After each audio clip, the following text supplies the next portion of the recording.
अस्सलाम वालेकुम नाज़रीन, वेलकम टू द शो। बात कारोबार की, मैं हूं आपकी मेज़बान नताशा हसीब। नाज़रीन, मार्केट की बात करें तो आज के दिन पूरे वीक के अगर सम अप नंबर्स करें तो 1600 पॉइंट्स का डिक्लाइन नज़र आता है। यहाँ पे आज भी मजीद range bound situation, lacklustre behaviour, negativity market के अंदर फर्दर कर्टेल होती हुई दिखाई दी। आज लास्ट ट्रेडिंग सेशन था, साथ साथ इन्वेस्टर्स की पार्टिसिपेशन है वो लेस होती जा रही है। इस वीक के अंदर कुछ जो एक इशूज़ थे, या फिर हम कह सकते हैं करेंसीज के हवाले से डीवैल्यूएशन देखी गई, साथ साथ इकोनॉमिक जो है वो हमें थोड़े से इश्यूज दिखाई दिए। ओवरऑल एक केओस था जिसका इम्पैक्ट हमने इस पूरे वीक की मार्केट में देखा। साथ साथ रूमर्स को स्प्रेड करना, नेगेटिविटी को प्रिवेल करना, ये भी मार्केट को बहुत ज़्यादा डेंट करते हुए दिखाई देता है।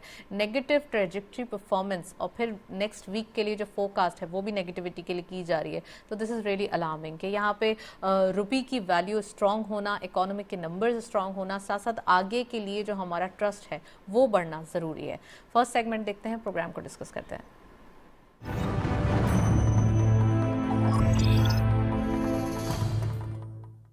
Let's have a look on daily highlights. पूरे वीक की परफॉर्मेंस देखते हैं, क्या रही पूरे हफ्ते में मार्केट की परफॉर्मेंस। मंडे के दिन 40,970.82 पे मार्केट का क्लोजर रहा। 330.66 का डिक्लाइन देखा गया। 142.55 मिलियन शेयर्स ट्रेड किए गए। ट्यूसडे के दिन मार्केट में मजीद डिक्लाइन और ब्लड बाथ की सूरत हाल देखी गई थी। ट्यूसडे के दिन 39,832.45 पे मार्केट का क्लोजर रहा। 1138.37 मार्केट में पॉइंट्स डिक्लाइन देखे गए। 263.23 मिलियन शेयर्स जो है वो ट्रेड किए गए, यानी कि ज़्यादातर इन्वेस्टर्स वॉल्यूम की सूरत में सेल ऑफ करते हुए दिखाई दिए। वेडनेसडे के अंदर मार्केट के अंदर मजीद डिक्लाइन, 39,342.89 पे क्लोजर। मार्केट ने 500 का जो साइकोलॉजिकल बैरियर है 39,500 का वो लूज़ किया। 489.56 पॉइंट्स का डिक्लाइन देखा गया, यानी कि ये भी एक ज़्यादा जो हेफ्टी डिक्लाइन है वो पूरे वीक के 3 स्टार्टिंग कंसेक्यूटिव डेज में हमने विटनेस किया। 165.92 मिलियन शेयर्स ट्रेड किए गए। थर्सडे के दिन मार्केट ने फाइनली एक ब्रीथ लिया और जितना नेगेटिविटी या फिर जितना हमने लूज़ किए थे पॉइंट्स, उसे माइनर सा रिकवर किया। 39,838.33 पे क्लोजर। 495.44 का गेन देखा गया। 193.57 मिलियन शेयर्स ट्रेड किए गए। कल के दिन हमने मार्केट के जो इन्वेस्टर्स थे, सीरियस इन्वेस्टर्स, उनको बाइंग करते हुए देखा। फ्राइडे के दिन, आज के दिन मार्केट के अंदर एक रेंज बाउंड सिचुएशन देखी गई। साथ साथ 39,669.2 पे मार्केट का क्लोजर रहा। 169.13 का डिक्लाइन देखा गया। 132.5 मिलियन शेयर्स ट्रेड किए गए। पूरे वीक के मुकाबले में आज के दिन सबसे ज़्यादा कम वॉल्यूम हम कह सकते हैं कि यहाँ पे ट्रेड किए गए। आज के दिन इन्वेस्टर्स की पार्टिसिपेशन लेस हुई और साथ साथ एक वेट एंड सी की पोजीशन होती है, कॉशियस स्टैंस होता है कि मार्केट के नंबर्स अच्छे हों तो मार्केट में आया जाए। ये आज हम इन्वेस्टर्स की पॉलिसी देखते आए। नेक्स्ट सेगमेंट देखते हैं जी।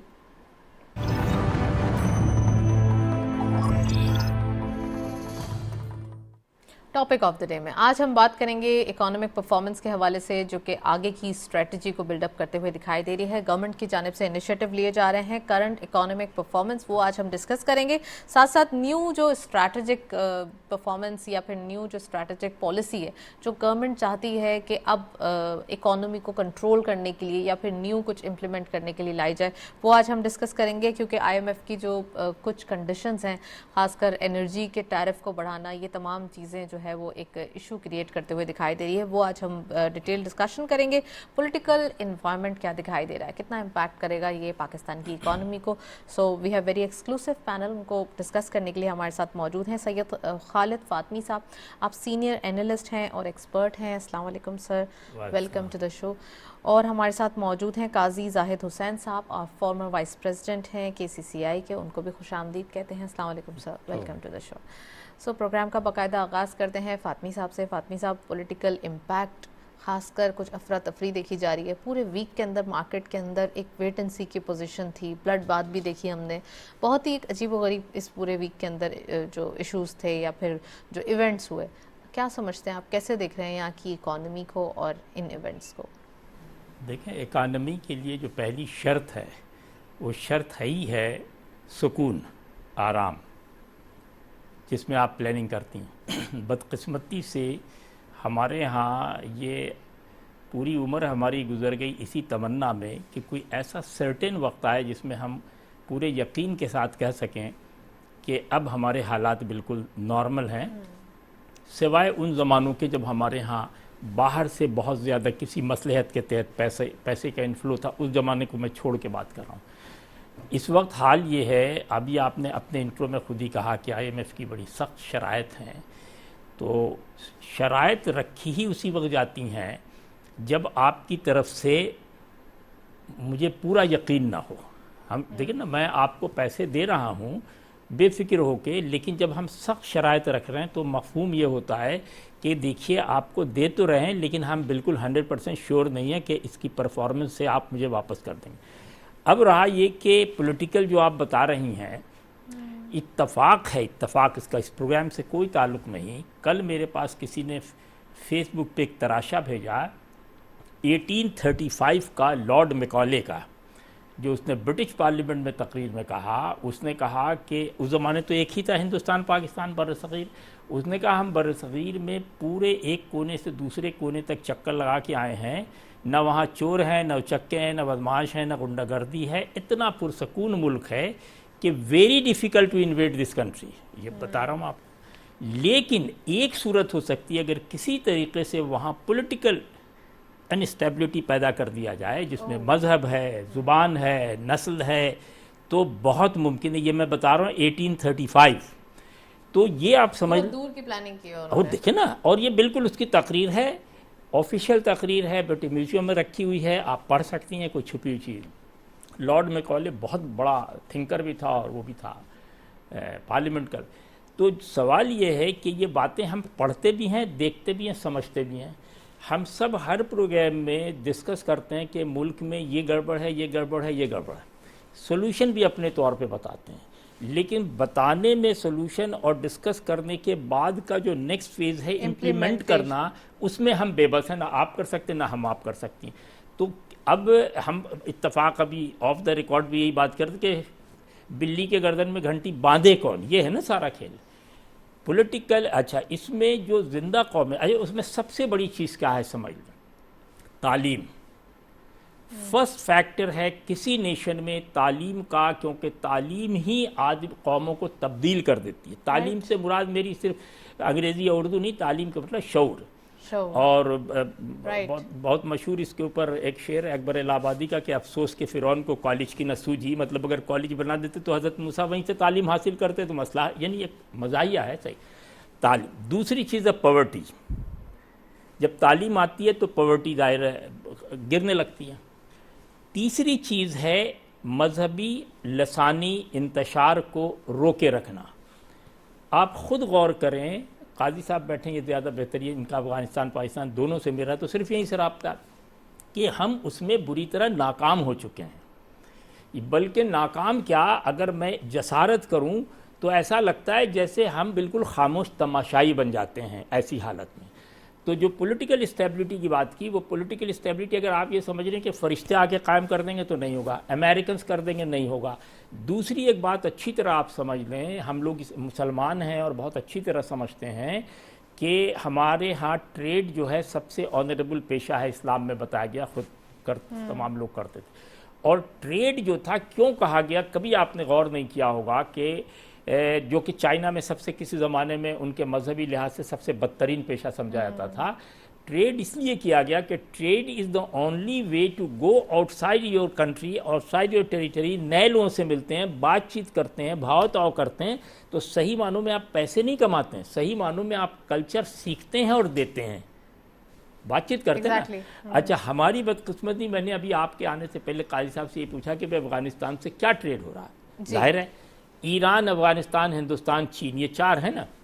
हिंदुस्तान को मैं छोड़ देता हूँ, लेकिन ये दोनों तो है ना, हम नाकाम हैं इसमें। तो अच्छा, पॉलिटिकल स्टेबिलिटी हमारे यहाँ नहीं है। अच्छा, आखिरी जो सबसे अहम है वो ये है, जिस पर टर्की और दूसरे ममालिक बार बार हमें समझा रहे हैं, वो ये कि दहशत गर्दी जो है हमारे यहाँ, ये बहुत बड़ा अजाब है जिसको हम नहीं रोक पा रहे हैं। पिछले 2-3 हफ्तों में जो आपके पास बन्नू और इस इलाके की खबरें आई वो बहुत अफसोसनाक हैं। तो अब है क्या, मुल्क के जो दानिश्वर हैं, ये थिंक टैंक हैं, वो पॉलिटिशियन नहीं है, वो अलग लोग हैं। थिंक टैंक उसके पीछे, अमेरिका में भी पॉलिटिशियन नहीं होते थिंक टैंक। हमारे यहाँ बदकिस्मती से think tank they themselves are influenced by political leaders. या हम बाहर की दुनिया में थिंक टैंक आज़ाद होता है, बिल्कुल मादर बदर आज़ाद, आप कुछ भी कहते रहिए उसकी बल्ला से, वो वही कहेगा जो उसके समझ में आ रहा है। And that way you learn a lot of thing. आपको समझ में आता है कि यार है तो मेरे खिलाफ लेकिन अच्छी बातें कर। ये मैं समझता हूँ जहाँ तक मेरी अकल काम वेल डिटेल्ड फातमी साहब ने इसे एक्सप्लेन किया। मैं काजी साहब से इंट्रोडक्टरी कमेंट लेना चाहूँगी। काजी साहब, क्या देख रहे हैं आप इकोनॉमी की सूरत हाल, खासकर अगर थोड़ी सी एक्सपोर्ट एंड इम्पोर्ट की वॉर देखी जाए तो यहाँ एक्सपोर्ट जो है वो एक बढ़ाने की कोशिशें तो की जा रही हैं मगर बढ़ती हुई नज़र नहीं आ रही, साथ साथ इम्पोर्ट को कम करने की कोशिश की जा रही है, तो उसकी वजह से जो इम्पैक्ट है वो हमारी एक्सपोर्ट की कोशिश को कम कर रहा है। प्लीज़। बिस्मिल्लाहिर्रहमानिर्रहीम जी, थैंक यू वेरी मच कि आपने एक बड़े आम सब्जेक्ट के ऊपर मुझे बुलाया। इसमें जिस तरह फातमी साहब ने जिक्र किया और आपने सवाल भी किया, पॉलिटिकल, मेरे नज़दीक तो पॉलिटिकल स्टेबिलिटी जब तक नहीं होगी तो इकोनॉमिकल स्टेबिलिटी आ नहीं सकती। ये दोनों इंटरलिंक हैं एक दूसरे के साथ, और यही सारे बहुत सारी चीज़ों को ये आगे जन्म देती हैं, बुराइयों को भी देती हैं, दहशतगर्दी को भी ये देती हैं। जब आपके पास नहीं होगा, लोगों को रोज़गार देने के नहीं होगी। आपने जो इंपोर्ट एक्सपोर्ट की अभी इस वक्त बात की, ये अगस्त से इस तरह है कि 84-85 का जो चैप्टर है पीसीटी जो कहलाती है कस्टम एक क्लासिफिकेशन है, उसके तहत वो सारे कंसाइनमेंट रुक गए थे। उसके ऊपर करोड़ों रुपए लोगों का नुकसान हुआ जो इंपोर्टर थे, जिन्होंने इंडस्ट्री के लिए भी सामान था, रॉ मटेरियल था आपका, वो सारा रुक गया। उसके बाद वो आहिस्ता आहिस्ता पहले $50,000 की एलसीज के, अभी इस वक्त भी सिचुएशन ये है कि स्टेट बैंक के पास डॉलर नहीं है और उसकी वजह से कई सैकड़ों की तादाद में कंटेनर अभी भी पोर्ट के ऊपर पड़े हुए हैं और वो लोगों का नुकसान हो रहा है। तो उसमें स्पेशली देखें, पॉलिसीज़ बनाने वाले जो लोग हैं, ये उनका काम था कि फोर्स ही करते कि भाई ये हमारे यहाँ ये सारी सूरत हाल तो उनके सामने थी ना जी, मैंने और आपने तो नहीं करना था, उन लोगों ने करना था जो पॉलिसी बनाते हैं। तो पॉलिसी साज जो लोगों ने ये पॉलिसी बनाने के वक्त ये नहीं देखा कि ये जो हमारे लिए टाइम आ रहा है ये कैसे होगा। अब उसमें कई चीज़ें इंटरलिंक हो गई हैं। अब उसमें जो रॉ मटेरियल है जो आना है और जो एक्सपोर्ट ओरिएंटेड इंडस्ट्री है, उन्होंने वो मैन्युफैक्चरिंग करनी है और फिर एक्सपोर्ट करना है, वो रुक गया काम काफ़ी हद तक। फार्मास्यूटिकल की आपको मेडिसिन की जो एसोसिएशंस हैं वो वार्निंग दे चुकी हैं कि अगर उनकी एलसीज ना खोली गई तो वो रुकावट पैदा हो जाएगी, मेडिसिन लोगों को अवेलेबल नहीं होगी, महंगाई होगी जो अभी। और मेन चीज़ तो है कि डॉलर का रोट, हम इसाक डार साहब की बात से ये समझ रहे थे और पाकिस्तानियों को बड़ी उम्मीद लगी थी कि भाई शायद ये आके कुछ ऐसी जादूगरी करेंगे कि कुछ बेहतरी की तरफ चला जाएगा। हाँ, उन्होंने कहा कि जी 200 रुपए तक हम डॉलर को ले आएंगे, लेकिन अनफॉर्चुनेटली अभी तक तो वो नहीं हुआ। तो ये सारी चीज़ें जो हैं ये उसको लेके जा रही हैं, आपकी इकानमी को कर रही हैं। एक्सपोर्ट आपकी डिक्लाइन हो रही है इस वक्त, और जो वहाँ से जो लोग पैसे भेजते हैं, हमारा जो एसेट्स हैं जो बाहर के लोग, बहुत बड़ी अगर तादाद में वो पैसे ना आ रहे होते तो हम तो कब के फारिग हो चुके होते और हमारा आगे काम चलता भी नहीं है। उन्होंने, आपको पता है कि 32 अरब डॉलर तक उन्होंने भेजे हैं। अभी इस वक्त वो कम है। उसकी मेन वजह है कि जो इंटरचेंज बैंक का जो रेट है उसका और मार्केट का बहुत बड़ा डिफरेंस है, जिसकी वजह से उधर भी। सॉल्यूशन क्या है सर? सजेस्टिव अगर मेजर्स पूछूं आपसे तो क्या सॉल्यूशन है इसका? देखिए, इसका सॉल्यूशन डॉलर को क्या फ्री फ्लोट छोड़ा जाएगा? ये कई बांग्लादेश का हमारे सामने है मिसाल जी, उन्होंने उसके ऊपर एक फिक्स कर दिया हुआ है और कराची चैम्बर के अंदर ये 12 दफ़ा हमारे जुबैर मोतीवाला साहब ने और हमारे लीडरों ने सब ने ये बातें की हैं, मिनिस्टरों के सामने की हैं, और जो सेमिनार हुए हैं उसके अंदर हल भी बताते हैं कि भाई इसका बांग्लादेश ने ये किया हुआ है। और हमने भी ये कहा था कि आप इसको डॉलर का रेट जो है, जो आपके एक्सपोर्टर हैं उनके लिए अलग फिक्स कर दिया जाए, जो पैसे भेजने वाले लोग हैं उनके लिए एक अलग आप कुछ सिस्टम बना दें कि मार्केट अगर डॉलर महंगा भी है या सस्ता है तो उनको फर्क ना पड़े। अब देखें ना, 25-30 रुपए का फर्क है इस वक्त डॉलर का। वो क्या ग्रे चैनल्स यूज तो कर रहे हैं? वो नहीं, अगर वो इस पे ऊपर हो जाए कि जैसे 220 रुपए अगर रेट है और डॉलर का एक्सचेंज रेट है और आप एक्सपोर्टर से तो कम पे ले रहे हैं और इंपोर्टर के लिए आपने बढ़ाए हुए हैं, और वो भी डॉलर भी अवेलेबल भी नहीं है मार्केट के अंदर। तो उसके अंदर एक इंसेंटिव दिया जाए कि कुछ उसका रेट फिक्स कर दिया जाए कि बाहर से जो पैसे भेजने वाले लोग हैं उसके लिए हमारे हालात कुछ भी हों, ये उनको ये मिलेंगे पैसे, तो वो जो ऑफिशियल तरीके से पैसे आते हैं वो फिर बढ़ सकते हैं। राइट। तो इसी तरह एक्सपोर्टर का भी जो है उसको भी आप 220 आप दे रहे हैं इंपोर्टर को और उससे ले रहे हैं आप 215 रुपए में। देखिए रुपया 2 रुपए का फर्क होता था पहले, अभी जो ये सारी चीजें एक्स्ट्रा रुपीस हो गया, 10-20 rupees more than enough, more than that जी। तो ये सारी चीजें जो है इसको हमारी पोजीशन को खराब कर रही हैं। राइट। फातमी साहब, हमें पॉलिसीज बनानी पड़ेंगी, कुछ क्लीशेज ऐसे मेजर्स इम्प्लीमेंट करना पड़ेंगे जिससे हमें एक स्मार्ट मूव्स करना पड़ेंगी। जैसे कि इन्होंने कहा कि अगर डॉलर की ही रेमिटेंसेस सेंड करने वालों के लिए एक थोड़ा सा लीनियंसी क्रिएट कर दी जाए, या फिर एक्सपोर्टर्स के लिए अगर कोई ऐसी लीनियंसी क्रिएट कर दी जाए, तो ऑटोमेटिकली आपके पास अवेलेबिलिटी ऑफ डॉलर्स मार्केट के अंदर होंगे।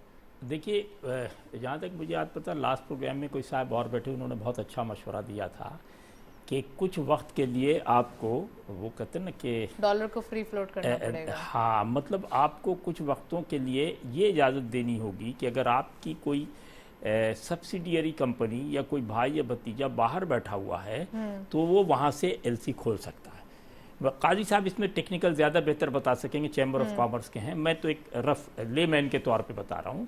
क्योंकि जहाँ तक मुझे याद पड़ता है, आज से कोई 15-20 साल पहले ऐसा भी होता था कि जब हम कोई चीज़ इंपोर्ट करते थे और स्टेट बैंक से बड़े लंबे रेगुलेशंस की वजह से डिले होता था, तो हम जो कोई आदमी वहाँ बैठा होता तो उससे कह देते थे कि भाई ये तुम ये पैसे जमा कर दो, फिर हम ये पैसे भेज देंगे और इस दौरान सामान है। ये भी एक सूरत है। दूसरी सूरत ये है कि जैसा कि आपने खुद ही कहा, काजी साहब ने भी कहा कि एक्सपोर्ट इंपोर्ट दोनों, ये दोनों एक दूसरे से कनेक्टेड है। यानी आप दोनों को, ख़ास के हमारे जैसे मुल्क में जहाँ आपका सारा एक्सपोर्ट बेस करता है इंपोर्ट के ऊपर, यानी आप इंपोर्ट रॉ मटेरियल करते हैं फिर एक्सपोर्ट करते हैं ना चीज़ें, तो एक आध दो चीज़ों को छोड़ के, तो नतीजा ये है कि जब भी कोई पहिया रुकेगा तो खुद ब खुद ये दोनों पहिए साथ रुक जाएंगे, एक्सपोर्ट भी हर्ट होगा। अगर आप ये चाह रहे हैं कि इंपोर्ट कम करके एक्सपोर्ट बढ़ा दे तो ये पॉसिबल नहीं है, इसी तरह एक्सपोर्ट कम करके इंपोर्ट बढ़ा दे नहीं पॉसिबल। लेकिन लग्जरियस आइटम तो इंपोर्ट के कम किए जा सकते हैं ना? नहीं, मैं ये कह रहा हूँ फालतू कर दे कम, लेकिन सवाल ये पैदा होता है कि आपको इसके लिए पूरी मशीनरी, ये जो आप IMF की बात करती है, वो IMF से आपके जो इख्तलाफात हैं वो यही हैं कि IMF जो है वो ये कहता है कि जब हम आपको पैसे दे रहे हैं तो आपके बैंक के सिस्टम को हम कंट्रोल करना चाहते हैं, आपके तमाम इन आउट को जानना चाहते हैं, आपकी डेली समरी को हम देखना चाहते हैं, क्योंकि हम आपको पैसे दे रहे हैं। हम अच्छा प्लस हम बताते हैं कि इस पे इतना बढ़ा दीजिए, इस पे इतना बढ़ा दीजिए। हम ये समझ रहे हैं कोई जबर कर रहे हैं जी, कोई जबर बिल्कुल नहीं कर रहे हैं, बल्कि अगर इन टाइम्स के अंदर, आपकी बात में इंटरप्ट कर रही हूँ कि इन टाइम्स के अंदर अगर वो एनर्जी का टैरिफ बढ़ा देंगे तो ये तो आवाम पे सीधा सीधा बोझ होगा। बिल्कुल पड़ेगा। सवाल ये है कि आप भुगते हैं ना, यू हैव टू पे योर प्राइस। कौमें अगर आप समझ रहे हैं कि बिल्कुल सोते जागते निकल जाती हैं, तो ऐसा दुनिया में नहीं होता। आप पूरी दुनिया की, पूरा यूरोप रिसेशन से गुजरा है, अमेरिका 30s में इस बुरी तरह गुजरा कि फेंके हुए सिगरेट लोग जला के पीते थे। मैंने वहाँ जो बूढ़ी औरतें उनसे बात की जो 32 वगैरह में थी, वो बड़ी सख्त होती ना, यानी कवानीन के मामले में जितने सख्त वहाँ के सीनियर सिटीजन है, यानी नौजवान नहीं तो सीनियर सिटीजन, ये कहते हैं भाई हमने वो वक्त देखा है, पहले रिसेशन देखा और फिर उसके बाद वॉर देखा हमने जी। तो आपको फिर वही आ जाता, तालीम शऊर। आपके यहाँ मुश्किल क्या है कि जब भी आप कोई सख्ती करते हैं तो आप उससे पहले आपके पास कोई फिजिबिलिटी रिपोर्ट नहीं होती कि अगर ये सख्ती कर रहे हैं तो आवाम को हम ये नरमी के पैकेज देंगे।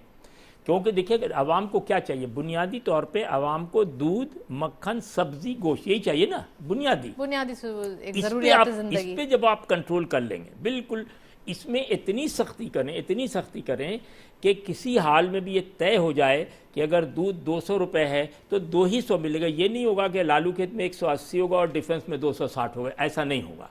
अगर तो आपने ये तय कर लिया, गवर्नमेंट बैठ के तय कर ले, लेकिन उसके लिए भी देखिए फिर मैंने कहा ना बात निकलेगी तो बहुत दूर तलक जाएगी। सवाल ये है कि आप मुझे ही भेजेंगे ना इंस्पेक्टर बना के, मैं वहाँ से पैसे पकड़ के ले लूँगा अपने 260 पे। लॉज भी हमें थोड़े से देखिए ना हो क्या रहा है इस वक्त, इम्प्लीमेंट करना पड़ेगा टाइट। अक्सर लोग कहते हैं, मतलब मिसाल दे रहा हूँ मैं कि भाई इस्लाम बहुत अच्छा मजहब है, क्रिश्चियनिटी बहुत है, या पाकिस्तान बहुत अच्छा मुल्क है, या फला से, बुरा कोई नहीं है। इम्प्लीमेंटेशन का सारा मसला है कि क्या पाकिस्तान में जो कवानीन एग्जिस्ट कर रहे हैं उस पर, क्या आपके ख्याल में कहीं पे ट्रैफिक में ये कानून है कि आप उल्टी तरफ सड़क से आए? कहीं पे नहीं है।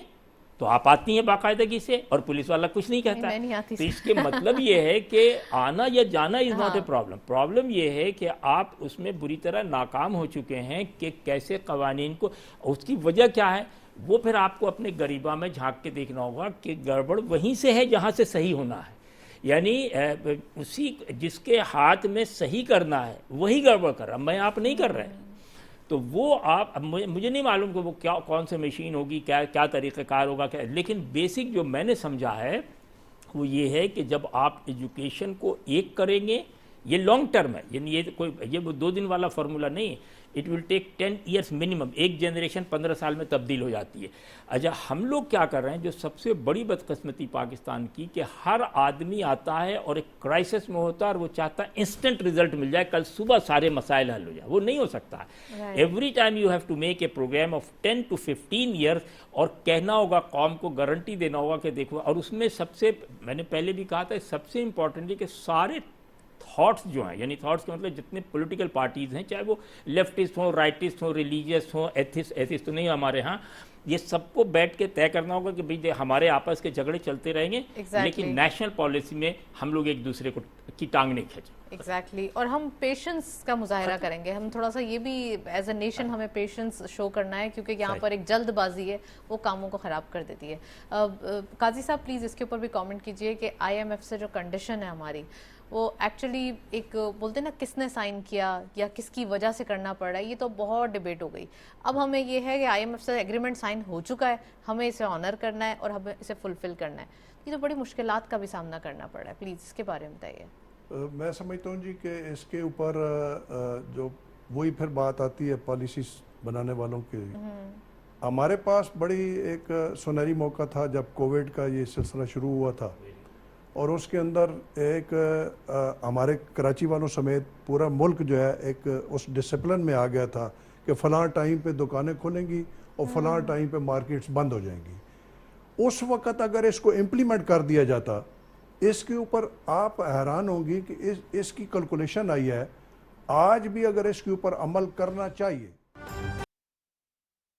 असल बात फिर वही आ जाती है अवेलेबिलिटी, और लोकल करेंसी के अंदर अगर एक दूसरे के साथ हम तजारत कर लें, डॉलर को अगर छोड़ के, तो वो उस पर भी बार्टर ट्रेड की एक शक्ल भी है, वो भी पॉलिसी है। हमने MOU ईरान के साथ किया हुआ है जब रज़ाक दाऊद साहब ने साइन किया था, लेकिन अभी इम्प्लीमेंटेशन नहीं हो सकी उसके। सर वो MOU साइन होना एक और बात है और इम्प्लीमेंटेशन होना एक और बात है। डॉलर की बात हो रही है तो मैं नेक्स्ट सेगमेंट देखना चाहूंगी।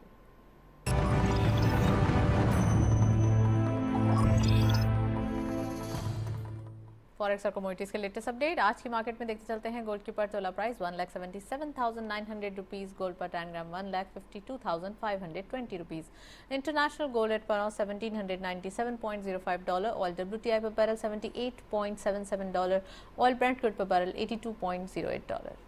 करेंसीज में सबसे पहले यूरो बाइंग रही 259.5, selling was 262 rupees. UK pound buying रही 295 rupees, selling was 298 rupees. US dollar buying रही 232.5, selling was 234.7। Chinese yuan buying रही 32.4, सेलिंग वाज 32.65।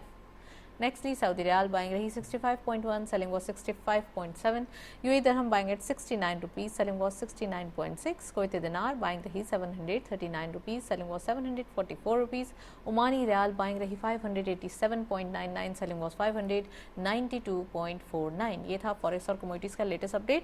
ओवरऑल हम देख रहे हैं आज के दिन ऑयल प्राइसेस में कुछ माइनर सी कमी वाक़ है, और it is very good sign कि जैसे जैसे ये कम हो जाए तो उतना ही बेहतर होगा। फातमी साहब भी मौजूद हैं, काजी साहब भी मौजूद हैं। फातमी साहब, कमोडिटी प्राइसेस ज़्यादातर इंटरलिंक्ड हैं डॉलर के प्राइसेस से।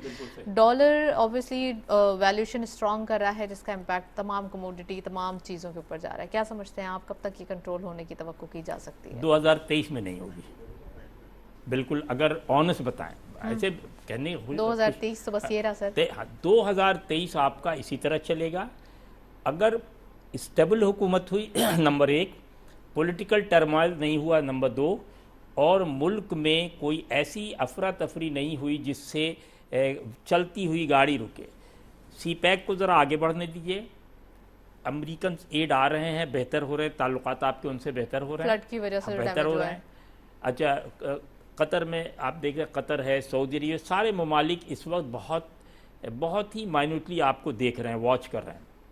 तो उम्मीद ये है कि बाय नेक्स्ट ईयर, यानी 2023 का जो हम लोग 22-23 करते हैं ना, जून 23 तक गोया, जून 23 के बाद gradually we will go upward. अगर आप चाहें कि इस 6 महीने में कोई फोरकास्ट करें कि बेहतर हो जाएगा, तो मैं, यानी मेरी नाक़िस राय है, मुझे बज़ाहिर ऐसी कोई बात नज़र नहीं आती। जो मैं ऐसे इंटरनेशनल रिपोर्ट्स भी पढ़ता रहता हूँ, उसमें कोई ऐसी नहीं है। वो ये कहते हैं कि अगर आप स्टेबल रहे तो 23-4 यानी जुलाई 23 से जो ऑनवर्ड है, we will be in better position to get economy under your control. अभी नहीं है, और जो हाल यानी मेरे हिसाब से ऐसे हो जाए तो बहुत अच्छी बात है। कमोडिटी आपने बहुत कही, देखिए पेट्रोल की कीमत गिरने से जो दूसरे बहुत सारे आपके मसाइल हैं, जिसमें इंपोर्ट हर्डल है, जिसमें डॉलर हर्डल है, जिसमें यूक्रेन की जंग ने आपके यहाँ पूरी सप्लाई लाइन ब्लॉक की हुई है। वो चीज़ें यानी बिल्कुल मामूली सी जो खाने पीने की चीज़ें, फ्रूट, जो हमारे यहाँ सबसे ज़्यादा फूड आइटम, प्रोसेस आइटम, बच्चों के फूड जो बाहर से आ रहे हैं, वो जो सिर्फ पिछले 1 साल पहले, यानी लास्ट ईयर फरवरी में, इसी साल फरवरी में जंग शुरू, यानी फरवरी से पहले जिसकी कीमत 200 रुपये थी, उस वक्त 680 रुपये इस वक्त 3-4 टाइम। उसकी वजह ये नहीं कि डॉलर अच्छा, अक्सर आप देखेंगे जो कीमत आपकी बढ़ी है, बाद में जंप हुआ है, डबल और ट्रिपल पे जंप हुआ। तो आप ये कह रहे हैं डॉलर तो नहीं, डबल ट्रिपल पे हुआ, तो आप क्यों डबल ट्रिपल? यानी सवाल जहन में आता ना आपके कि भाई डॉलर अगर 130, 40, 70 से 232 पे आया है, तो प्राइस भी 200 से 250 आनी चाहिए, 300, 600 क्यों आ रही? वो ये कहते हैं सप्लाई लाइन ब्लॉक है हमारी। तो सप्लाई लाइन ब्लॉक है, तो हमारे पास जो पिछला स्टॉक है उससे हम पैसे कमा रहे हैं, सीधी सी बात है, क्योंकि we have to get money. तो बहुत ये इकानमी कोई एक ऐसी चीज़ नहीं कि एक मसले से मसला, हर चीज़ इंटरकनेक्टेड, इससे वो है, उसका ताल्लुक, उसका ताल्लुक। ये जो इनकी बात है, ये बिल्कुल 100% एग्री कि जो हम कर सकते हैं वो करें, जो नहीं कर सकते उसको छोड़। सबसे पहले हम ये करें कि अपनी एनर्जी बचाने के लिए तय कर दें कि मगरिब के बाद कोई शॉप, कोई रेस्टोरेंट आउटसाइड, सिवाय जो बड़े रेस्टोरेंट इनसाइड को छोड़ के नहीं खुलेंगे, चाहे दुनिया इधर से उधर। मॉल 8 बजे बंद होएगा, और ये नहीं कि अभी के लिए होगा, बल्कि फॉर लाइफ टाइम होगा। पाकिस्तान में हमेशा यही टाइमिंग रहेगी, जैसे Europe.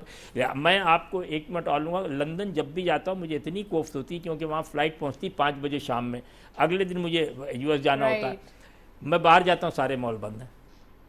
Every time I get this problem. मैं बुरा भला कह के फिर निकाला, तो वो कहते भाई क्या, और हम बोलते पाकिस्तान में ऐसा नहीं होता। हाँ, देखिए ना। राइट। चलिए जी, काजी साहब, वन लास्ट कमेंट, इकोनॉमी की सूरत हाल, and we are very optimistic कि अच्छी हो, क्या कहेंगे आप? बिल्कुल जी, उम्मीद पे दुनिया कायम है, और वैसे भी हम हैसियत मुसलमान भी हम ये उम्मीद करते हैं कि अल्लाह ताला बेहतर करेगा।